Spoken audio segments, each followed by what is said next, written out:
It's ZoTime. Welcome to the ZoTime show presented by HoopsNBrews.com. I will be your host for the day, Daniel Beltz, and guys, it's been a while since I've last recorded. It was a busy holidays with the families for Christmas, for New Year's, and all that, so it's been probably 3 weeks since I last recorded, and I'll get back to recording weekly, and I'm probably going to do 2 podcasts a week, probably one for 1 hour and the other one for 30 minutes, just because it is basically the second half of the NBA season. We are 42 games out of the way. I believe we are 23-19 right now, so I mean, not where I thought we were going to be at this point in the season, because I thought the Lakers were going to get some sort of luck in the health regard, but given all the injuries, given the suspensions, given multiple injuries to multiple players, and a lot of those players missing the same games, it's actually not terrible that we are 23-19. Definitely a lot of positives have been shown this season, also some negatives, but hey, we're 23-19. We're 2 games out of the 5th spot for the Western Conference.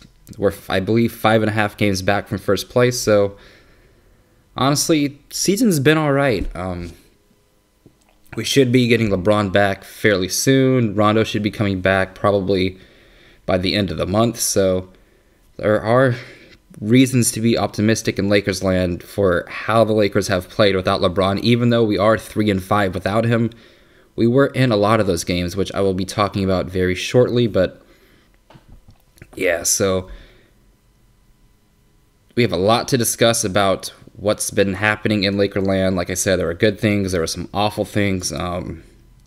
The Lakers did happen to beat the Warriors on Christmas. That was a fantastic game. That was a really good atmosphere for the Lakers to play in, especially since LeBron got hurt during the second half of that game, but the Lakers were still able to power through and win.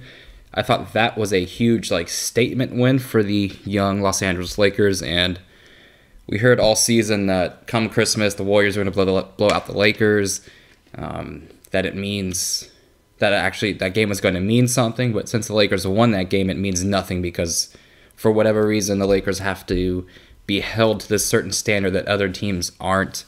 Then it's, for the Warrior fans, the Lakers beat the Warriors in preseason, right? They said just wait till the regular season. Then we hear now to just wait till playoffs. So the goalpost always moves when it comes to the dealing with the Los Angeles Lakers, dealing with their young core players, dealing with their rotation, their bench players. So they just have to be held to some sort of gold standard that, I mean, other franchises say the Lakers are irrelevant, so it's just weird that all these goalposts move, all these standards have to be only applied to one team, yet we look away when other young core players play bad on certain nights with other teams. But with LA, what was that game? Against the Timberwolves, I believe. A lot of people were posting the box score of that game, and the Lakers didn't move this young core for that player, yet the very next night, Ingram and Lonzo combined for 50 points, yet crickets. And that's just how it goes in Lakers land. That's what comes with the territory when your team has won the most since the modern era of the NBA. Your team's been in the most finals in the modern era of the NBA. Your team's been in the most Western Conference finals of the modern NBA. Your team has won the most games since the modern NBA, so it's fine. We get it. We understand why these goalpost moves every night, but it's just funny when the Laker fans dish it back. They get offended, they get sensitive, they block us, but hey, when the Lakers lose, get those jokes off. But you have to be able to reciprocate taking a joke with giving a joke, but these poverty franchises fans can't do that. So it's obviously just fucking hilarious. And while we also did beat the Warriors on Christmas, we did happen to beat the Kings, the Mavericks, and Pistons without LeBron. And I know none of those teams are particularly great, but the Kings have De'Aaron Fox, who everyone is saying is the best prospect from the 2017 draft class. They also have Buddy Hield, who is 26 and almost probably a borderline all-star in my opinion. He's played fantastic this season. So they were able to go up against the Kings and beat their young core head-to-head. We beat the Mavericks, who have Luka Doncic. We actually swept the Mavericks this year, 3-0. And for all the praises and just noise that Luka Doncic gets, he didn't really play well against the Lakers this year. Brandon Ingram outplayed him in all 3 games, yet Brandon Ingram's a bust, and Luka's the next coming of LeBron. So it's just funny how these things work out. And they also beat the Pistons last night with Blake Griffin, Andre Drummond, and Reggie Jackson. So while, yes, they are all under 500, they're still all in the playoff hunt for their respective conference. Some of these teams have all-stars, some of these teams have future all-stars, so it's not like they played the Cavs 3 times and won. However, the Lakers did have some horrendous losses, like they lost to the Knicks, which was god-awful. That was terrible. I also believe we didn't have Kyle Kuzma that night, so it was just terrible. You should never lose to these New York Knicks. Like, again, they are god-awful. That was one of the worst games the Lakers played. They were up 92-86 entering the 4th, and we just couldn't close. And this is a common theme for games without LeBron James. This was a common theme last season. We can have the lead. We can play great basketball for 3.5 quarters, but then the 4th quarter comes, and it's just a Lakers loss. And this happened against the Oklahoma City Thunder. The Lakers were up 82-78 entering the 4th, and we lost. We lost because Paul George played an excellent 4th quarter, and we just didn't have anyone to score. So that was another game that the Lakers squandered with a 4th quarter lead. They were also up 10 with 7 minutes to go in the 3rd against the Los Angeles Clippers, who happened to be, I believe, either a playoff team or the 9th seed or somewhere along the lines like that,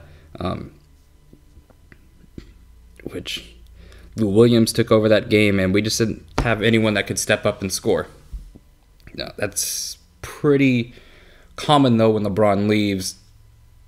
You struggle to score on offense. It's just, it sucks to lose these leads when the Lakers were playing well, basically, again, through 3 quarters. It's just we can't close. And one of these young guys needs to step up and be the closer for the immediate future, or just kind of like rotate nights, like one night Ingram, one night Kuzma, one night Hart, one night Lonzo. They could do that, and the past 2 games, they've shown some of that potential. And one of the games that I went to was the Los Angeles Laker game against Sacramento in Sacramento, and we were up 104-89 with 6 minutes and 30 to go in the 4th quarter, and I'll be honest, that was one of the worst losses that personally I've ever gone to, and personally just ever seen happen in basketball. We were up 15. Golden One Center was chanting, "Let's go Lakers." It was an awesome environment. Then Lonzo has to come out to deal with cramps, and yeah, Bogdanovich hits that 3. Ingram misses the free throw, and it was just awful. Like, that was a heartbreaking game to be in attendance to. We just needed to get some stops and just score a little bit, and we weren't able to do so. And so there's that's 4 games in which the Lakers were leading either in the 3rd or 4th quarter on that we weren't able to win. If we were able to close those games out, even just 1 or 2 of those, we would be talking about the stretch without LeBron in a different light. And instead, it's, the Lakers aren't even a 500 team without LeBron, but let's not act like LeBron was the only one missing. Kuzma missed 2.5 of those games. Rondo's been out the entire time. Beasley was out for a couple of those games as well. So it's not like LeBron was the only one out. It was many people being out, rotations being shrunk, and Luke kind of just having to learn on the fly what to do with this team. We also lost to the Minnesota Timberwolves, but that was without LeBron, Rondo, and Kuzma, so you're without 2 of your best scorers, the captain of your second unit. So, again, I'm not excusing the 3-5 stretch because, hey, like, we should have at least gone 500, but let's not act like we didn't go 3-5 earlier in the season with LeBron. So, hey, it's still coming together, in my opinion. I believe, who was it that responded to me on Twitter when I said the Kings and Thunder loss is pissing me off. He said, you know what? Maybe this team needed to go through the stretch to kind of have like a wake-up call for them. Who knows if they would have played as well as they did the past 2 games if they would have won some of those earlier games. It was kind of like a learning lesson, kind of like a growing up period for this young core. And, I mean, that does make sense, but again, I'd rather see wins over making sense because it's easier to talk about what the team is doing well and them winning games over moral victories. I hate talking about moral victories. It's one of my least favorite things in sports is when people do give moral victories, but as a Lakers fan, I've seen them win championships. That's why I don't really care about moral victories. If you're a Sacramento Kings fan or a Phoenix Suns fan or Orlando Magic fan or a Utah Jazz fan or, let's see, who else is trash, like the Nets, you can have these moral victories and they can actually mean something. But when you're the Lakers, when you're the Spurs, when you're the, who else? I guess you're the Celtics, when you're the Bulls, when you're, that's probably about it, or the Warriors. There are no moral victories. There are only championships or nothing. So, yeah. And again, if we were able to close out some of those games that I mentioned, we would be talking about the Lakers in a different light. And also, side note, when LeBron was out in Cleveland, like when he was a part of the Cleveland Cavaliers but couldn't suit up, the Cavs only won 4 out of 27 possible games. That is atrocious. That is like 15% of their games they won without LeBron. So that stretch is terrible. However, Kyrie and Kevin Love only played in 15 of those 27 games with LeBron out. But when Kyrie and Kevin Love were healthy, when they were available, they only won 4 games out of those 15. For comparison, the Lakers have won 3 of 8 without LeBron. So not only are the Lakers looking more like a NBA team currently, they have a better winning percentage without LeBron than the Cavs did with Kyrie and Kevin Love, who were 2 All-Stars. So we hear about how the Lakers punted this year of LeBron's career, but we could flip that. If you were that trash without LeBron, couldn't you say you kind of punted LeBron's prime, like his actual prime in Cleveland, by surrounding him with players that couldn't win without him? Like, if you're telling me 2 All-Stars can only win 4 games out of 15 in the East, that's trash. That is terrible. Yet you have the audacity, you have the balls to say the Lakers punted this year, the Lakers' young core sucks. You spend your entire time making jokes at the Lakers' expense on your timeline, and yet these people that you want retired in Cleveland were trash without LeBron. Like, I don't get that.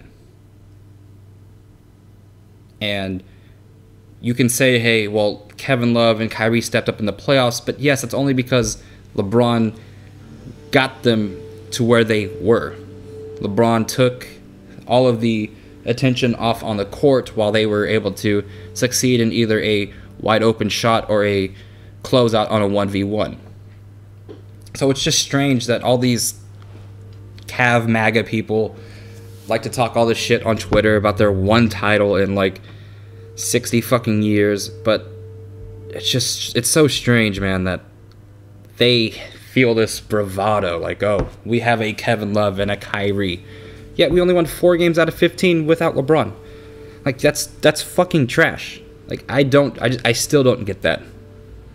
And you can make these player comps like, oh, Kyle Kuzma is basically a Jordan Clarkson or a Jeff Green, or Brandon Ingram is a Travis Outlaw, or Lonzo's a Michael Carter Williams. Well, guess what? They have a better win percentage without LeBron than the 2 people you want hung up in the rafters. So that, I think that says something about how players or how fans like to talk shit about other people's teams without kind of taking a look in their mirror and seeing what their team is and has always been without LeBron, which is trash. Cleveland is a trash franchise, a trash city, and just a trash basketball town. So again, I don't really like to spend that much time talking about the Cavaliers, because I feel like their time without LeBron should be enough pain. But when these idiots pop off, like, I get it, get those jokes off. But LeBron did all of the heavy lifting for your franchise's incompetence, and it kind of sucks what maybe could have happened, what maybe could have been if the Cavs weren't shooting themselves in the foot every single time with their signings, with all of these other things that they did. Maybe LeBron would have a winning record in the NBA Finals if the Cavs weren't such idiots, but you never know. Also, if you're going to make jokes, make sure you're able to take jokes. If you can't, get off Twitter and go learn about life somewhere else. Now, enough about petty wars with the blind mice on Twitter who just normally run away when the Lakers win games. Let's talk about what the actual Lakers have been able to do well on the basketball court, and that's topic number one for the day. Without LeBron, the Lakers have had to rely on defense to win games, and that's not shocking. LeBron basically is a offensive system wherever he goes. He is always going to put up stats, always going to put up numbers, and the team is going to be better on offense with him than without him. So what the Lakers have had to do with him being injured is play defense, and they've done it pretty well. Without LeBron, they've been a top 7 team in the league for defensive rating, defensive efficiency, and if you watch the actual games and not just look at the box score, you can actually see why. They've played very well on defense, although they've sucked on offense. And like what I mean by relying on defense is just look at the last 6 quarters of NBA play for the Los Angeles Lakers, and it'll tell you the whole story. Shots will always come and go for this team. Like, they're going to go through hot stretches and they're going to go through cold stretches. What needs to stay the same is their defensive energy, their attention to kind of the film and what Luke actually goes over on the defensive side of the ball. For all of Luke's shortcomings on offense and him just being a blah coach with rotations, he is a very good defensive coach. Like, I will give him so much credit for what he's able to do with his team on defense. He seems to always put players in the right position on defense. I just wish he was able to do that on offense, because if he was able to do that on offense, we would be probably a top 3 team in the West, because we are very good on defense. The energy has to always be there, like 100% of the time, because hey, we might not score every time down, so we need to prevent the other team from scoring every time down. If you looked at the Maverick game in the second half, you looked at the Pistons game in the second half, and if you looked through some stretches when we played the Clippers, when we were able to get back in the game with the Knicks, when we were able to come back versus the Kings, in the second and third quarter versus the Kings, when we were able to extend the lead in Sacramento, you saw the Lakers play really, really good defense. And it all starts with their ability to switch, with their ability to rotate, with their ability to play for each other, and kind of just buy into Luke's system on defense. We switch a lot, and that's because we have players that can switch. Josh Hart can, for the most part, play perimeter defense. He fouls a lot of three-point shooters, but he's able to fight through screens because he's physical. He's not the greatest 1v1 defender because he does get blown by a lot. He does get crossed up a lot. And that might be with the strategy where Luke wants to funnel the player into JaVale, so either JaVale can send his shit backwards or make the guy pass. So it might be because of that, but when Josh Hart is playing low post defense, he's very tough to score on.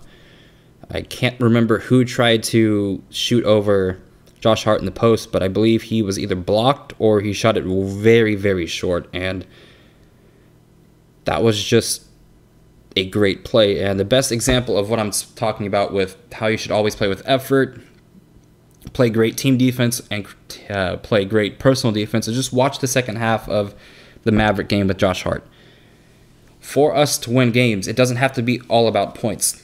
Josh Hart was not shooting well against the Mavericks that game, yet he was doing everything right. He was hustling, he was running, he was diving on the floor, he was rotating over to the correct person every single time, and he was crashing the boards. Him rebounding that game was one of the main reasons why we won that game. When we go with Lonzo, Ingram, Kyle, Josh, and JaVale, we are kind of undersized at the forward position with rebounding. How you can combat that is when you have your guards rebound, and that's what Josh Hart did. Josh Hart was an animal that game. He was a dog, and he was perfect. That was how I want Josh Hart to play every single night. He's going to make shots every now and then. He's going to sometimes go off for like 6 threes in a game. When that's not happening, you don't need to sulk, you don't need to put your head down. And this is what Luke's been trying to stress to the team. And again, for all of Luke's shortcomings, he seems to be a great players coach. He tries to get the correct message across. And I'm not a huge Luke fan. I've been noted for saying, hey, they should probably look at other options this summer. But what he's able to do on defense, what he's able to try and get this team to buy into, sometimes it works. And when it works very, very well. And you're able to see the workings of that with the Maverick and the Pistons game. I've never seen a player, and I think he played like 44 minutes that night, so he was playing the entire game. And I guarantee he was exhausted, and this kind of goes to him being in the correct shape that he needs to be in for the NBA season. I also don't think he or Lonzo has missed a game, so what he was able to do that night, his energy is contagious. And yeah, like that was one of the most fun I've had as a fan watching a certain player take over the game without scoring. And we kind of see that almost nightly with Lonzo. It was great to see another player do that with Josh Hart, and I don't know, man, that energy is contagious. You were able to see Michael Beasley play with that sort of energy. KCP play with that energy. Lonzo picked it up. Ingram picked it up. Kuz picked it up. So it's just, when one player plays like that, people feed off of that. So we just need 1 or 2 players to kind of start the run that we need to get to either pull away from teams or come back versus teams. And Josh Hart is a player that played a lot at college for a winning program. He won a title at Nova. He knows what it's like to play winning basketball. So I think he could always bring that defensive toughness, defensive presence, defensive energy to the game that can change the outcome of a game. And speaking of defense, I don't think Ingram gets enough love for what he's capable of doing on defense. People want to believe that he's just a offensive player. They always say, well, he's the next, or a lot of other fans want to say, well, Laker fans said he was going to be the next KD. Hey, we might have wilded out for a summer or two, but we realized Brandon Ingram will never be that. In my opinion, Brandon Ingram could be a Scottie Pippen just based off of his defensive presence, what he's able to do with the ball on offense. He's never going to score that much, but he's going to facilitate, he's going to rebound, he's going to score in certain situations. He's going to play really good defense, and I believe that's what Scottie Pippen was. He was never asked to do too much. And when Ingram's asked to do too much, sometimes you kind of see the heavy ISO. That's when you kind of see the boneheaded plays come out. But when he's just asked to play his role, he plays really, really, really well. And I just don't think he gets enough credit on defense because with LeBron out, they want him to be scoring, or NBA Twitter wants him to score 30 points, yet he doesn't do that. That's not Brandon Ingram's game. That is Kyle Kuzma's game. Kyle Kuzma's role on the team is shoot, shoot, shoot, shoot, shoot. Ingram's is set other players up while you set yourself up. So I just think they discredit his defense just to make jokes about him.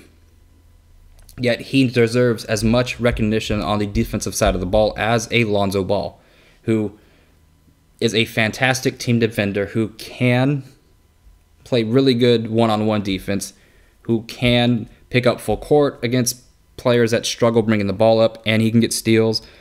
He could block opposing point guards using his height and using his IQ. If you were able to watch, I believe, the Knick game and who else was it? I think it was the Timberwolves. He's able to position his body to kind of look like he's giving up on the play and then swat the shit out of your shot. And it's pretty cool. Also, last night versus the Pistons, he was able to block the player's shot from behind, get the ball, or get the rebound, and then make a beautiful half-court bounce pass to KCP for the easy layup in transition. Ingram and Lonzo are able to just kind of like hound the backcourt. When Ingram is guarding the 2 spot, it's a huge disadvantage to the other team's shooting guard because they're not 6'9". So having to shoot over Ingram is not fun. You're able to see that with CJ McCollum earlier in the year. You were able to see it against Luka Doncic, the second game they faced. There are a couple more examples of opposing shooting guards just shooting like shit against Brandon Ingram, and that's because he's able to close out very well. He's able to move his feet on defense. He's able to get around screens. He's able to kind of know where you're trying to go and just make it tough for you. He's not a defender who's going to get a lot of steals or blocks. He's going to get... he won't get love in the Defensive Player of the Year race because he doesn't get a lot of steals or blocks. Those sometimes are compromised with people thinking a lot of steals means you're a great defender. No, it's a lot of other things that come with that. Steals and blocks are nice, but what you're able to do with the guy in front of you, either you get that really good player to pass out of a shot. Oh, Donovan Mitchell was trash against us because of Ingram. So if Ingram's able to make you miss shots and make you pass out of the shots that you want to, that's a win for him on defense, even though it's not a steal or a block. If you miss a shot or pass up a shot that you would normally take over a smaller defender, that's a win.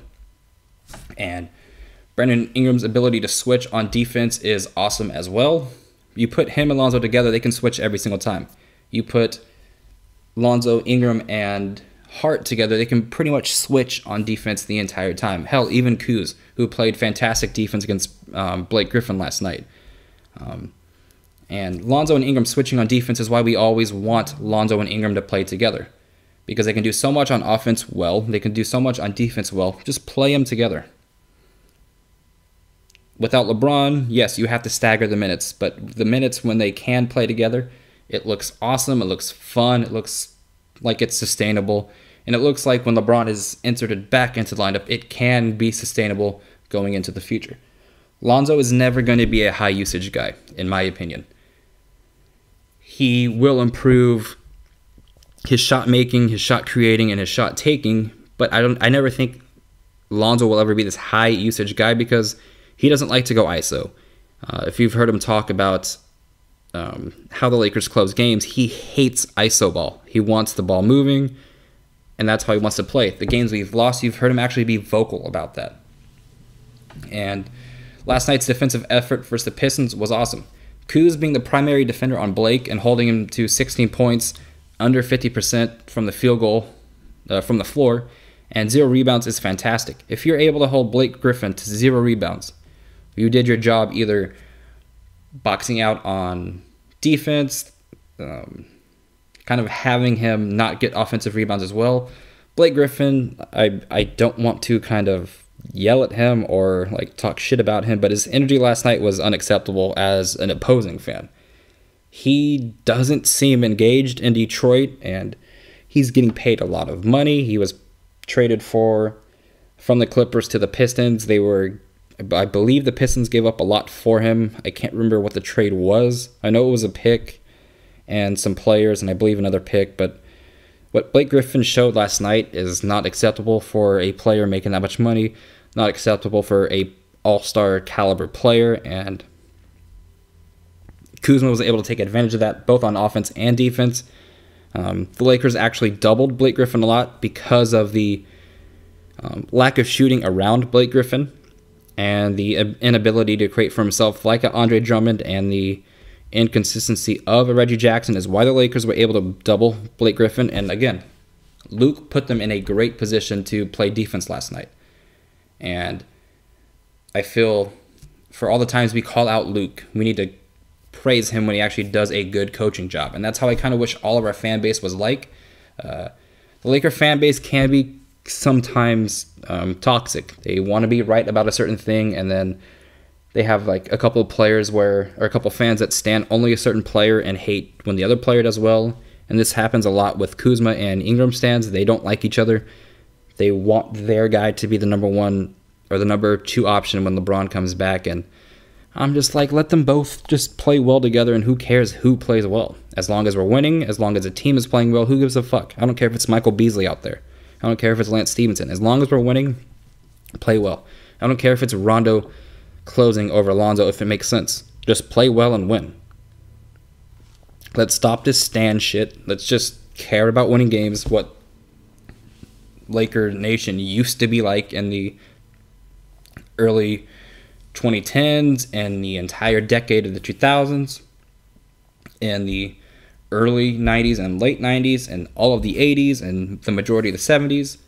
Let's just get back to caring about winning basketball over caring about winning, about who's right. And then The Pistons are a great rebounding team. It's obviously known they have Andre Drummond, who gets a ton of rebounds, and normally Blake gets boards, and then Stanley Johnson is also very active on the glass. The Lakers were able to out-rebound them by a lot, and a team such as the Pistons normally get a lot of offensive rebounds, which means they were stopped on their first possession, but they were able to get an offensive rebound and score on their second possession. The Lakers did a fantastic job last night of limiting the Pistons from getting second chances, and that's huge because we do play small at times. So if we're able to keep an offensive rebounding team off the glass, it should mean that we're going to win. And like I said, with Bruce Brown in the lineup, with Reggie Jackson and Drummond, the Pistons lack shooting.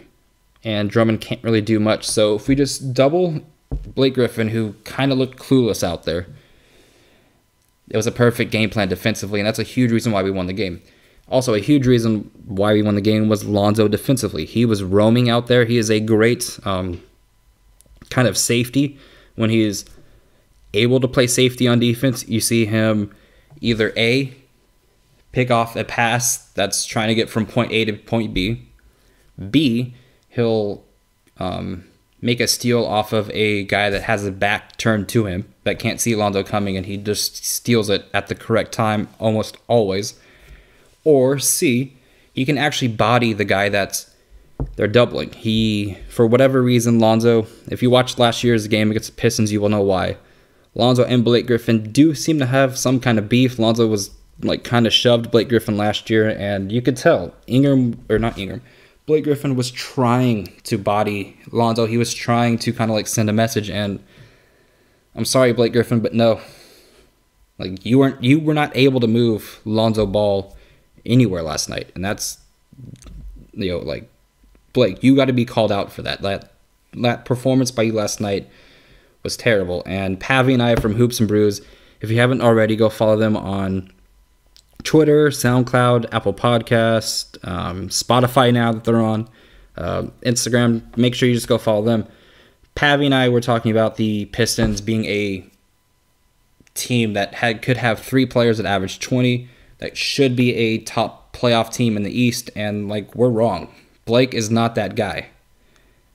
And I don't know if I'm always just tuned off of whatever team Blake is on after the first quarter because, hey, the NBA is back, you're watching every game, and then later towards the season, you're only watching your own team. Normally, I follow Blake Griffin for the first quarter of a basketball season, and he's playing very well. So then I'm like, hey, they're not losing because of him. But last night, that performance, that effort, that energy you brought to the game, Blake Griffin, was just unacceptable. And you just got to do better in Detroit. And then not only was Lonzo's defense on Blake and the other bigs and the wings and the guards very good, so were Ingram's closeouts. I don't think you realize how tough and how hard it is to shoot over Brandon Ingram when he's trying to close out on you. He is a 6'9" guy with probably a 7'2", 7'3" wingspan who can jump out of the gym.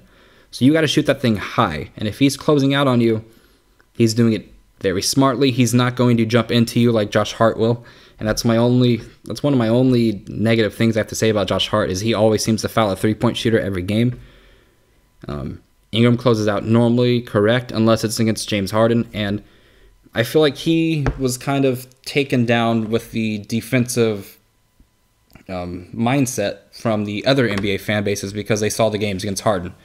But yes, James Harden does that to everybody, so I feel like that was unfair to kind of cast away Brandon Ingram's ability to contribute on defense. And yes, Ingram closes out amazingly. He's also fast enough to kind of get back after the person blows by him on the closeout. If he closes out too hard, he still has the length, he still has the speed to get back into the picture and either A, block your shot, or B, make it tough for you to make it. And he also has those long arms that can, at times, create steals, create deflections. So he does need to get more credit on the defensive side of the ball. And then you have JaVale affecting the person that's either A, going to try to shoot over him in the paint, or B, gets swatted out.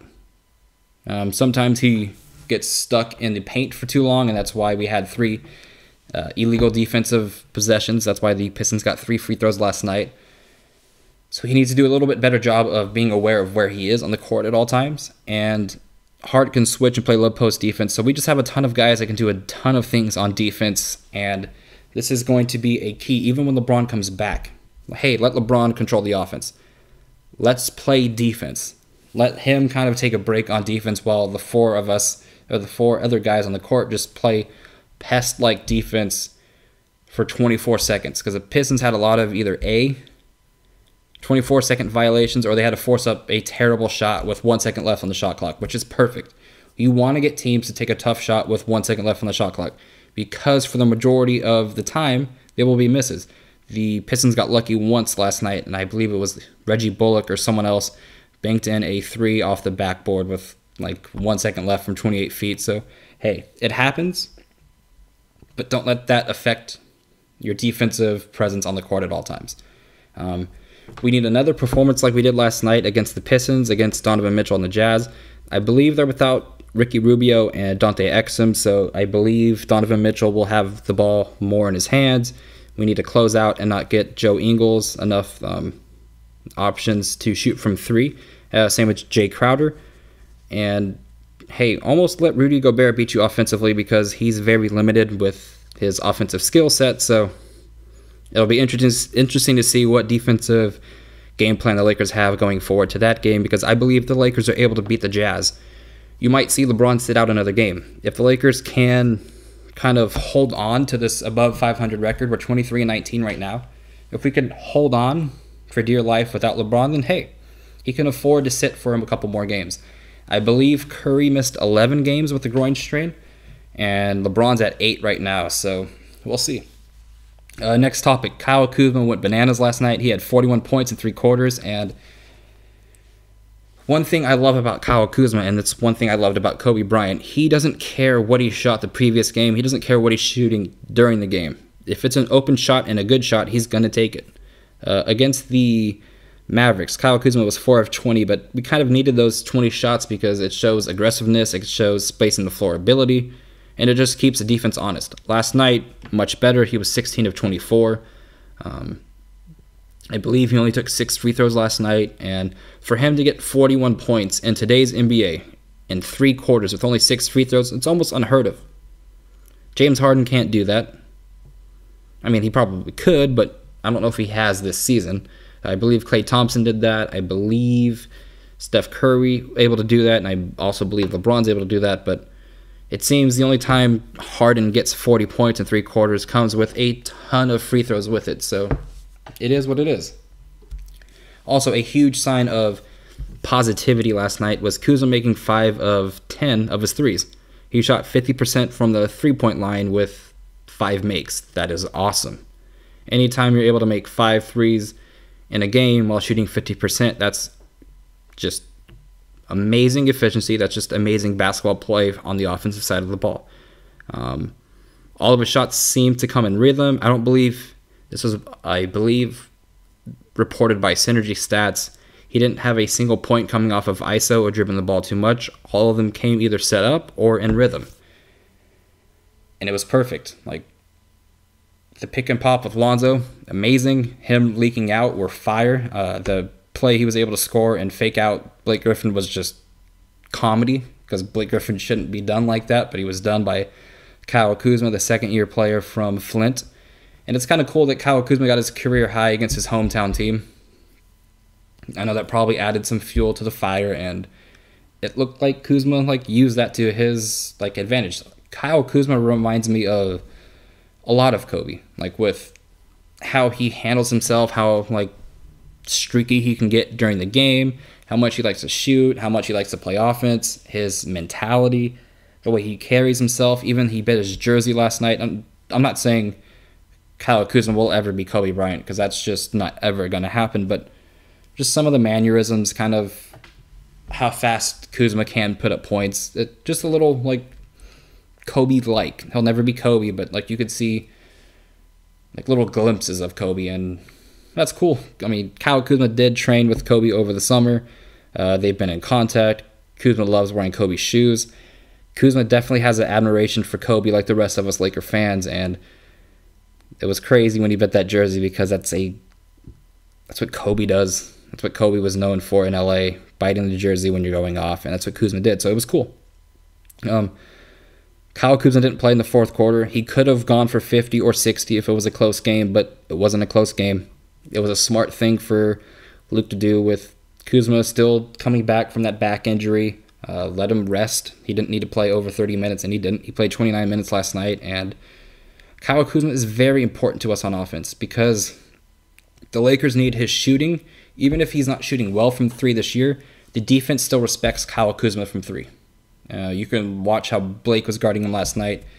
Every single time he came up to close out on Kuzma, and then Kuzma would blow by him and lay it up.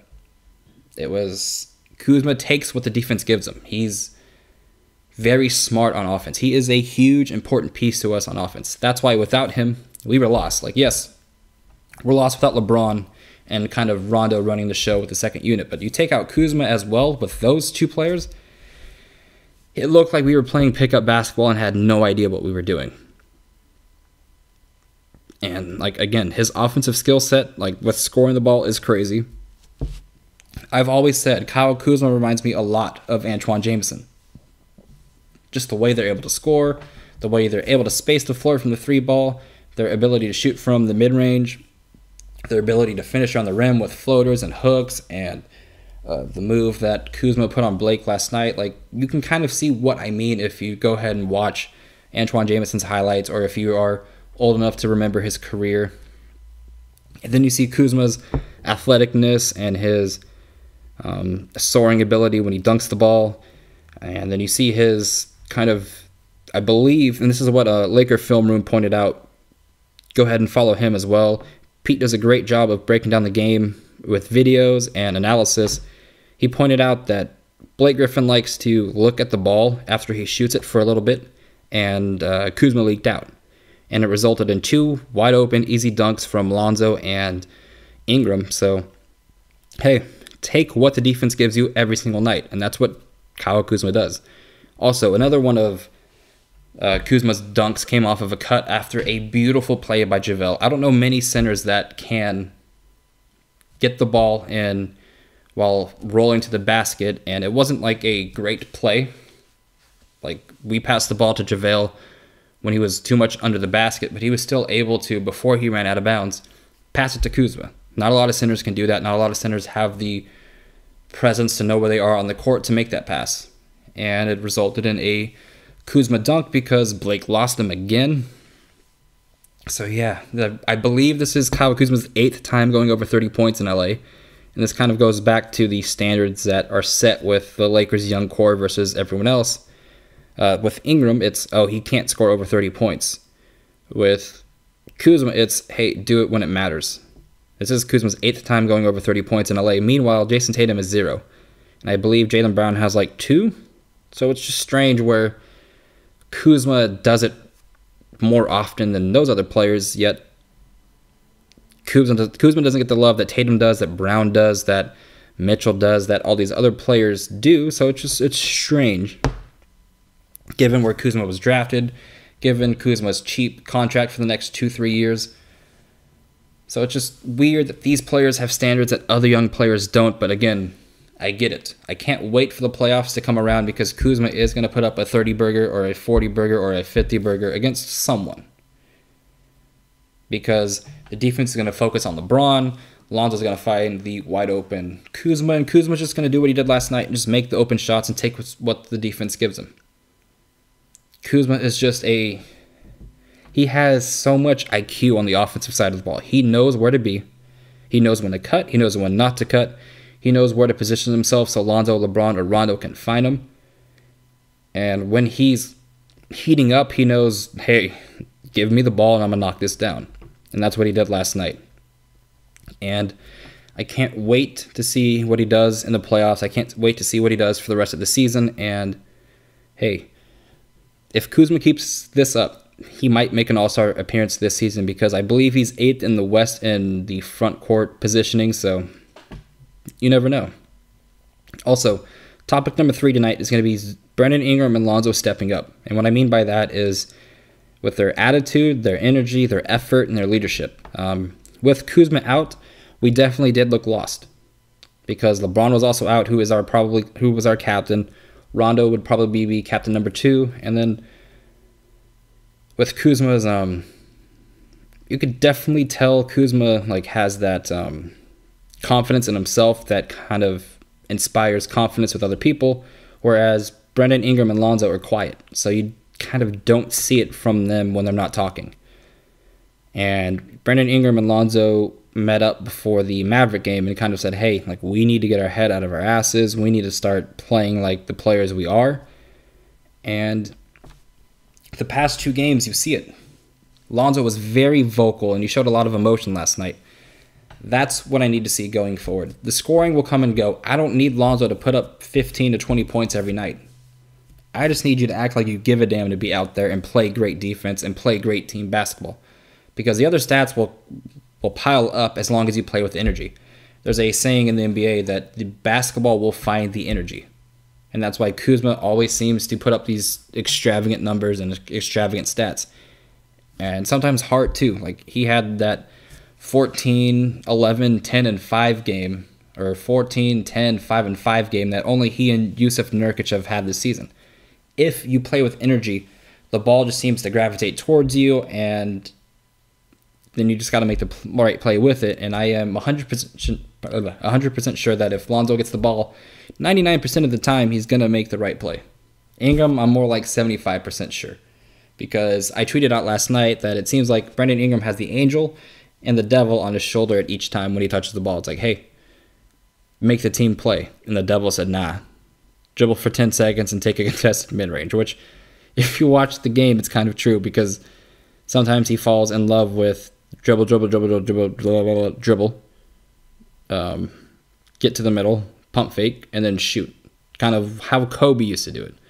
And Ingram's not there yet, so it results in more misses than makes. So I believe that's why a lot of our fans kind of get tired of Ingram because he does that, and it doesn't work out. But what Ingram's been able to do the past 2 games has been outstanding.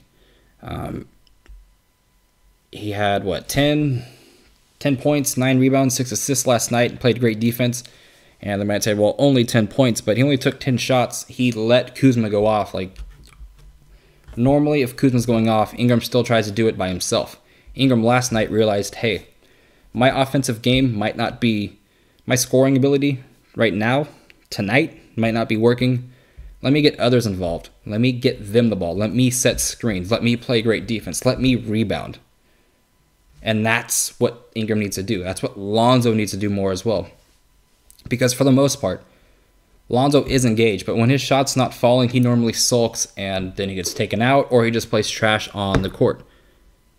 Lately, they both played with great passion, with great intensity, and the rest of the team has fed off of that. They've played the past 2 games. We've played well, and obviously it resulted in wins. Against the Mavericks, they combined for 50 points, 10 rebounds, and 11 assists, which, hey, perfect. That was when Ingram scored 29 and Lonzo scored 21. That's when Lonzo noted, hey, if Kuzma's going to be hurt, I got to score more. And then when Kuzma comes back, hey, I can get 5, 5, and 11 with 2 steals and a block and be a team high plus 24 because I'm smart enough to put Kyle Kuzma in position to succeed. Or I'm good enough to not need to score to make a positive impact on the team. And that's a great thing to be able to do because his usage rate is so low. His maintenance for points is so low. Like, he doesn't have an ego when it comes to scoring the ball. Like, some players want the ball in their hands and they pout if they don't. That's not Lonzo. He understands as long as they are playing team basketball, he doesn't need the glory. He just wants to win. And last night, I believe it was Lance Stevenson who kind of went ISO for a bit. I heard Lonzo yell, move it. Like, very rarely do I hear Lonzo on the broadcast say something because he's very quiet. Last night, Lonzo was vocal. We need that. That's what Rondo's trying to get out of him. That's what JaVale's trying to get out of him. That's what Beasley's trying to get out of him. Because I believe it was either Beasley or JaVale that says, we need Lonzo to talk shit. We need Lonzo to be vocal. If we're going to be who we're going to be, we need Lonzo to talk. We need Ingram to talk. So the fact that it seems like these two are taking more of a leadership role and being held accountable, because I believe Lonzo held himself and Ingram accountable for the team slide without LeBron and Kuz. Like, he realized, hey, if I don't say something, if we don't step up, we're either A, going to be shit, or B, traded, or probably both. So they're just so skilled that they can change the outcome in many ways when it's not just scoring. And the team feeds off of their sort of energy, their wantingness to play basketball or team basketball, that, hey, once they do that, they can also contribute by playing excellent defense and play make for others. And then it's just this well-orchestrated machine that leads to wins without LeBron. And yes, Ingram can get you 20 probably every night if he wanted to. It might not be the greatest of shots, but he can score. It's just he's much more than a scorer. And that's what NBA Twitter, that's what analysis on TV, that's what other people need to understand. He is a good defensive player who can play make, who can rebound, who can score. He's not just one thing. Magic and Pelinka didn't draft just players that can do one thing. They drafted players that can do multiple things. And it's weird when, like you see on TV, Ingram needs to score more, Lonzo needs to score more. No, they don't. They just need to play the correct way with the correct intensity, with the correct effort every single night. Because we have, when healthy, enough scores. We have Beasley, we have Kuzma, we have LeBron, we have Hart who can shoot, we have KCP who could shoot. We have Lance who can go ISO for a bit and score. We have enough players to score the ball. We just need players to buy in, play team defense, be held accountable, show leadership when needed, and assist the ball when needed. Zo is a very streaky scorer. There's no way around that. In his recent stretch of games, I believe he has 21 points, 24 points, 19 points. Then he has 5, 4, and 0. He's very streaky. When it's there, it's there. When it's not, it's not. He is going to be so much better next season when he has a healthy offseason. God willing, he has a healthy offseason. He's already played 42 games this season without an injury. And I'm not trying to jinx that, so I'll knock on wood. So, yeah. But his 11 assists last night were very pretty. If you haven't already, go ahead and rewatch some of those. There was that touch pass to JaVale. There was that touchdown pass that he threw to Beasley. There was that beautiful bounce pass that he threw to KCP. And it's fantastic basketball to watch when they're all playing together. We do look like the Showtime Lakers at times when they do push the ball up. Our greatest offense without LeBron is getting a rebound and pushing and scoring in transition and scoring in the paint. So we have to play great defense to set that up. So it's basically, it comes full circle for the Lakers when they play well. Get a stop, get the ball to the right person, aka Lonzo or Ingram, run in transition and finish the rim. And that's a full circle right there. So that's how we are going to win games without LeBron. Play defense, play smart, run, and finish at the rim. That's how we win games. And hopefully that 3-point shot comes to the whole team. If not, control what you can control. And that's a huge message from Luke to the team. Control what you can control, and the results will happen.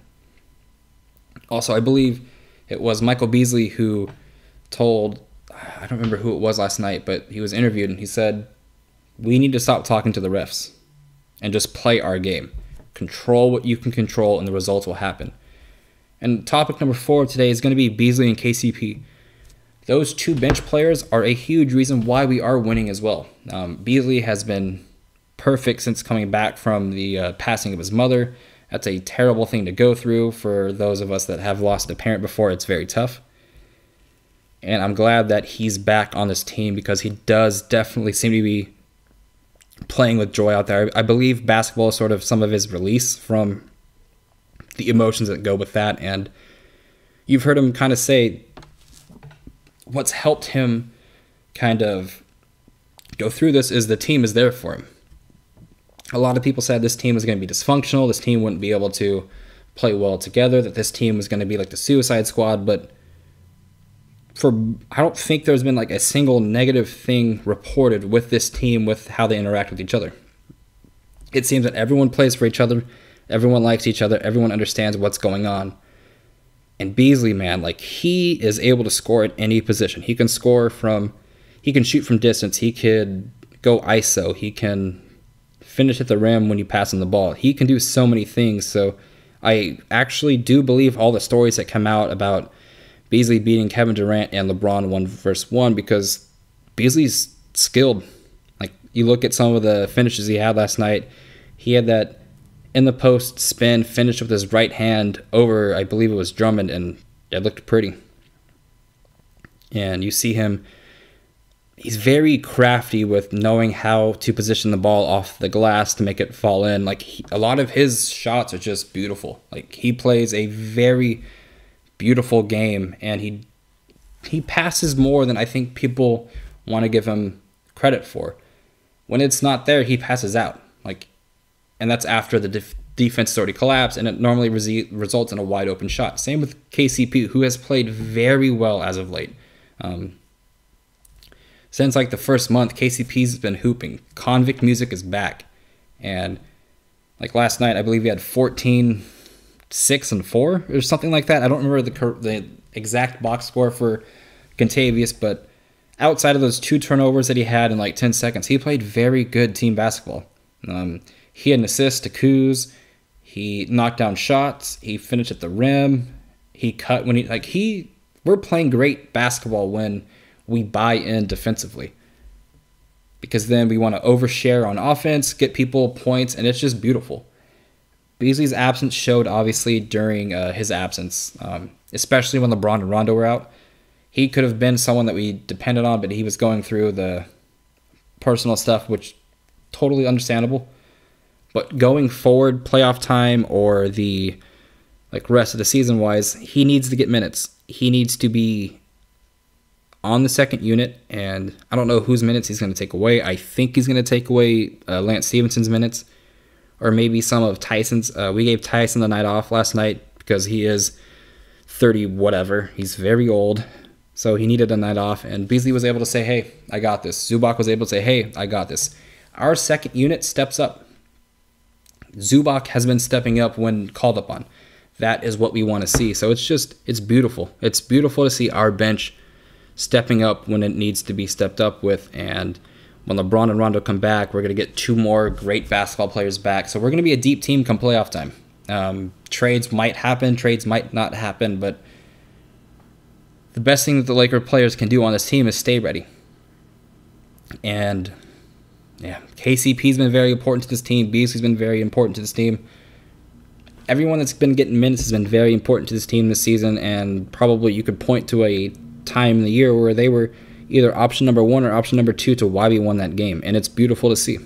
It's not just one player in LA, and that's what I like to see. Anyways, this has been Daniel Beltz. Follow along at Twitter at ZoTime Podcast. Also follow me on Instagram as well at ZoTime Podcast, and follow on SoundCloud,